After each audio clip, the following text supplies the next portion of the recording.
JP Nadda ನಿವಾಸಕ್ಕೆ ಜಿತೇಂದ್ರ ಸಿಂಗ್ ಆಗಮಿಸಿದ್ದು CJP ಹಾಗೂ ಕಾಂಗ್ರೆಸ್ ಬೇಡಿಕೆಗಳ ಬಗ್ಗೆ ನಡ್ಡಾ ಜೊತೆ ಚರ್ಚೆಯನ್ನ ನಡೆಸಲಾಗಿದೆ. ನಿನ್ನೆ ರಾಹುಲ್ ಗಾಂಧಿ ಮನವೊಲಿಕೆಗೆ ಮುಂದಾಗಿದ್ದು ಜಿತೇಂದ್ರ ಮನವೊಲಿಕೆ ವಿಫಲವಾದಂತ ಬೆನ್ನಲ್ಲೇ ಅಮಿತ್ ಶಾರನ್ನ ಭೇಟಿಯಾಗಿದ್ದು. ಜೆಪಿ ನಡ್ಡಾ ನಿವಾಸಕ್ಕೆ ಜಿತೇಂದ್ರ ಸಿಂಗ್ ಈಗಷ್ಟೇ ಆಗಮಿಸಿದ್ದಾರೆ. ಸಿಜೆಪಿ ಹಾಗೂ ಕಾಂಗ್ರೆಸ್ ಬೇಡಿಕೆಗಳ ಜೊತೆ ಈ ಎರಡು ವಿಚಾರಗಳ ಬಗ್ಗೆ ಕೂಡ ನಡ್ಡಾ ಜೊತೆ ಚರ್ಚೆಯನ್ನ ನಡೆಸಲಿದ್ದು, ನಿನ್ನೆ ರಾಹುಲ್ ಮನವೊಲಿಕೆಗೆ ಜಿತೇಂದ್ರ ಮುಂದಾಗಿದ್ರು, ಆದರೆ ಅದು ಸಾಧ್ಯವಾಗಲಿಲ್ಲ. ಮನವೊಲಿಕೆ ವಿಫಲವಾದಂಥ ಬೆನ್ನಲ್ಲೇ ಅಮಿತ್ ಶಾರನ್ನ ಭೇಟಿ ಕೂಡ ಆಗಿದ್ರು. ಅಮಿತ್ ಶಾಗೆ ಕಾಂಗ್ರೆಸ್ ಬೇಡಿಕೆಗಳ ಬಗ್ಗೆ ಮಾಹಿತಿಯನ್ನು ನೀಡಿದ್ದು, ಇಂದು ನಡ್ಡಾರನ್ನ ಭೇಟಿಯಾಗಿ ಚರ್ಚೆಯನ್ನ ಮಾಡ್ತಿದ್ದಾರೆ ಜಿತೇಂದ್ರ.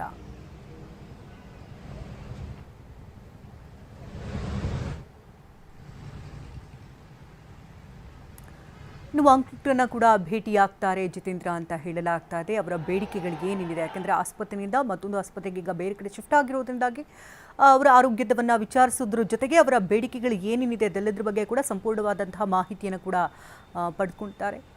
ಜೆಪಿ ನಡ್ಡಾ ನಿವಾಸಕ್ಕೆ ಈಗಷ್ಟೇ ಜಿತೇಂದ್ರ ಆಗಮಿಸಿದ್ದಾರೆ, ಸಂಪೂರ್ಣ ಮಾಹಿತಿಯನ್ನು ನೀಡಲಿದ್ದಾರೆ.